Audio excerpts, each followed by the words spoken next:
نه بالکل نه. که چېرې تاسو ته د بي ورب نه وي یاد نو معلومه دا ده چې تاسو ته انګلیش نه یاد دی او نه یې ویلی شئ.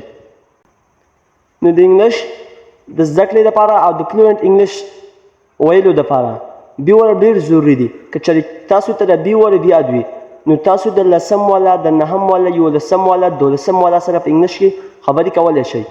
خو که چېرې تاسو ته د بي ورب نه وي یاد نو معلومه دا شوه چې تاسو ته نه انګلیش ویلی شئ او نه یاد دی. نو راځئ په نننۍ ویډیو کې نن موږ بي ورب یادو چې بي ورب څه ته ویلی کېږي او بي ورب موږ کوم ځای کې استعمالوو. نو بالکل چې دا ویډیو مس نه کوئ، دا ویډیو ډېره ضرور وګورئ. که تاسو نه څوک تپوس وکړي چې بي ورب څه ته ویلی کېږي نو ستاسو سمپل جواب به دی چې بي ورب زموږ سره is am are was were shall be او will be ته څه ویلی کېږي دې ته بي ورب ویلی کېږي. سمپل جواب دا دی چې څوک ستاسو نه تپوس وکړي who asked question from you what is a bي ورب you can say to him as am are was were will be shall be. This is a بي ورب. نو بي ورب زموږ سره as am are was were او will be او shall be دا زموږ سره بي ورب دي. نو راځئ موږ یادوو چې دا as به کوم ځای کې as am are به کوم ځای کې استعمالوو was were به کوم ځای کې استعمالوو او will be او shall be به کوم ځای کې استعمالوو. as am are به موږ کله استعمالوو کله چې موږ سره د موجوده وخت خبره وي چې د موجوده وخت کومه خبره وي دې لپاره موږ as am are استعمالوو. چې کومه تیر شوې وه خبرې هغه لپاره به یې نه استعمالوو، کومه چې راتلونکې وه خبرې هغه لپاره به یې نه استعمالوو. خو چې د موجوده وخت کې کومه خبره زموږ سره او کوم کار کېږي نو هغه لپاره به موږ بیا دا as am are استعمالوو. نو دا و زموږ سره as am are استعمال. خو اوس به دا as کوم ځای کې استعمالوو am به کوم ځای کې استعمالوو are به کوم ځای کې استعمالوو. نو کله چې په یو سنټنس کې په هر څه کې چې I مخکې راغله I نو I نه بعد به اتوماتیکلی تاسو am لګوئ. او که سینګولر سبجیکټ و he she it نو دې سره به تاسو بیا is لګوئ. او که you they we یا پلورل سبجیکټ و نو هغه سره به تاسې are استعمالوئ. نو دا و د as am are استعمال.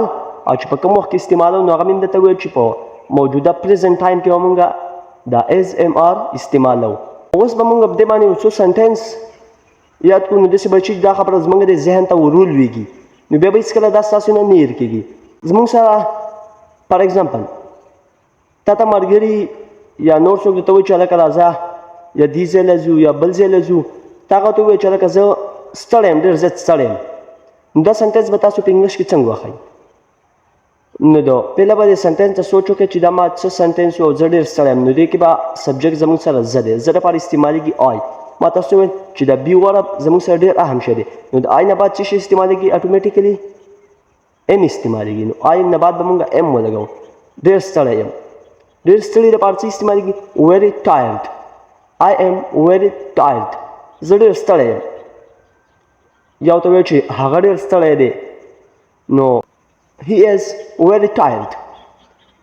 دلته موږ دا he ولګو دا as زموږ سره ولې ولګو ځکه چې دا he زموږ سره یو سینګولر دی. سینګولر که یوازې یو شي لپاره یو شی که هغه هر څه که سړی که جینۍ که پټی که هر څه هغه لپاره موږ صرف هغه سره as لګوو. که سینګولر سبجیکټ سره as لګوو لکه هغه ډېر ستړی دی he is very tired. یا ورته وایي چې هغوی ډېر ستړي دي نو بیا داسې ویلی شي نو دی هغوی دپاره دی استعمالېږي. نو دی د پلورل دی زموږ سره پلورل دی. پلورل نه بعد به موږ څه استعمالوو are استعمالوو. نو they are very tired هغه ډېر ستړي دي. تاسو په دې باندې نور اگزامپل هم ښه ډېرې وکئ. او که چېرته بیا په دې ویډیو نه وي پیښ شوي نو کمنټ سیکشن کې ضرور تپوس وکئ. په کمنټ سیکشن کې خامخا د as am are یعنې د بي ورب یو سنټنس راولېږئ.